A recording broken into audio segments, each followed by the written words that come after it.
Cimetière des CD. Aujourd'hui, mes invités, Supergrass, ils étaient de passage à Montréal. Ils vont revenir aussi pour faire la première... C'est eux autres, me semble, pour la première partie de Pearl Jam au mois d'octobre. Aujourd'hui, je vous parle en flash des nouveaux disques de Mighty Mighty Bosstones, du New Wave Kojak, aussi les Cowboys Fringants, King Crimson, en critique principale, le nouvel album de Pearl Jam en toute fin d'émission. Et la première critique principale cette semaine, c'est un artiste brésilien qui s'appelle Amon Tobin. Et ça, c'est son troisième album appelé Super Modified. Et ça s'appelle pas Super Modified pour rien. C'est très super modifié ce que fait la musique de ce Brésilien d'origine né à Rio de Janeiro. Il est à Londres depuis je ne sais pas combien d'années exactement.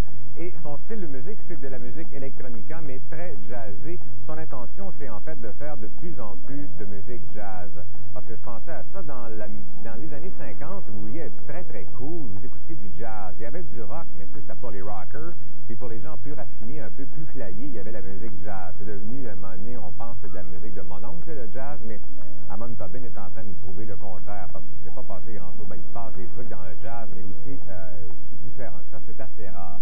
Et lui, c'est un vrai, c'est-à-dire que c'est pas un groupe bidon là, qui fait du scratch et puis qui utilise un sampler, qui sort deux chansons dans sa vie. C'est un vrai artiste. Il est en train de devenir vraiment un leader mondial. Si c'est pas maintenant le leader mondial dans ce genre-là, c'est une musique qui est extrêmement chargée. C'est un bombardement d'images qui nous apparaît. On se ferme les yeux, on n'a pas besoin de rien d'autre. C'est pour ça probablement que son clip est aussi minimaliste. C'est vraiment une jungle sonore, jazz, avec des rythmes latins, conga. Il peut y avoir un peu de tango là-dedans, de lounge, avec de la musique drum and bass.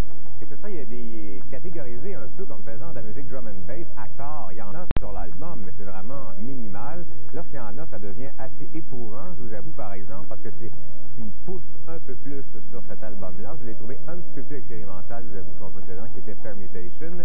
Mais en général, ce n'est pas un album stressant. C'est beaucoup plus du côté de l'ambiance. À un moment donné, le rythme remonte un peu plus. Donc, avec un petit peu de drum and bass, bien sûr. Et il y a quelques sections de studio qui ont été faites ici même, à Montréal. Dans le genre, comme on dit, vous savez, si vous achetez un système de son, on vous demande si vous achetez un haut de gamme. Alors, Amon Tobin, c'est du haut de gamme. Il n'y a pas de doute. Comme cote, un 9 sur 10. Un excellent disque. Belle découverte à faire, Amon Tobin. Et d'ailleurs, si vous voulez voir son clip au grand complet, je vous suggère